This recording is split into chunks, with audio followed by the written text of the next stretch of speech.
Nella zona termale a sud di Padova c'è una società che opera già da qualche anno soltanto nel settore femminile. Ecco il Thermal Volley. Dunque noi stiamo facendo la Serie C femminile che ci è arrivata all'ultimo momento, siamo stati ripescati per cui abbiamo una squadra giovane con la quale speriamo comunque, l'obiettivo nostro è la salvezza, ma quello che è più importante è tutto il settore giovanile che ci è alle spalle.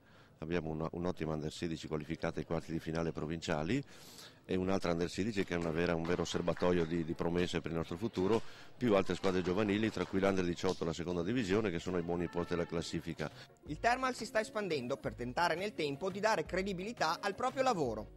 Diciamo che noi come base è Abano Terme sicuramente, poi abbiamo tutto il bacino intorno dove vi sono altre società, altre realtà di pallavolistiche, però il fatto che noi abbiamo iniziato con una volley school con il nostro tecnico sta ampliando la nostra portata, stanno arrivando numerose persone anche da fuori che chiedono di arrivare alla società. Infatti noi siamo passati, l'anno scorso avevamo circa un 90 atlete, quest'anno siamo arrivati a 140, quindi è un bel bacino. Abbiamo qualche problema purtroppo. So che l'amministrazione comunale sta facendo il possibile, abbiamo problemi di palestre, siamo proprio ristretti per gli allenamenti, però cerchiamo di fare quello che riusciamo. Certo, se avessimo qualche spazio in più sicuramente avremmo più possibilità di far crescere il nostro settore giovanile in modo particolare. Alcune atlete sono molto giovani, anche se spesso soltanto in panchina. Ho fatto 15 anni quest'anno e per me è veramente un onore essere in questa squadra. Sono ancora riserva, perché si è fatta male la ragazza e quindi gioco come sostituta, però sono arrivata quest'anno in questa società e è veramente una bella società come ambiente, come veramente sono contenta e lo rifarei se potessi. Per il momento la situazione ai risultati è negativa, con 2 vittorie e 7 sconfitte al passivo, ma la squadra punta a salvarsi. È l'obiettivo di fare i punti, di fare tutti i punti possibili e siamo partiti con un gruppo nuovo però che sta crescendo insieme e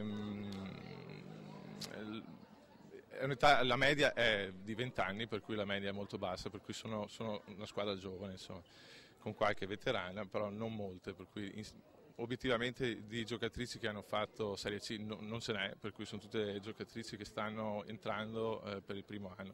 Con squadre nello stesso girone, come il Pool Volley e l'Union Volley Jesolo, una squadra con un'età media di 20 anni però non è più giovanissima. Ma noi siamo un'ottima squadra, siamo abbastanza unite e ci manca tirare fuori il carattere, però ce la possiamo fare.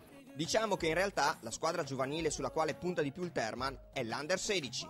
È una buona squadra, fisicamente molto dotata, tecnicamente in crescita, tatticamente c'è tanto da lavorare, la mia parte più difficile in questo momento perché bisogna tenere alta la concentrazione, ha un risultato già importante che è la qualificazione ai quarti di finale provinciali ottenuta e stiamo lavorando sulla tattica perché è quello che manca a ragazzine molto giovani che vengono da esperienze non così positive e quindi ci stiamo provando. Staremo a vedere dunque come cresceranno le giovani del Thermal Volley, per le quali la società ha già programmato il futuro.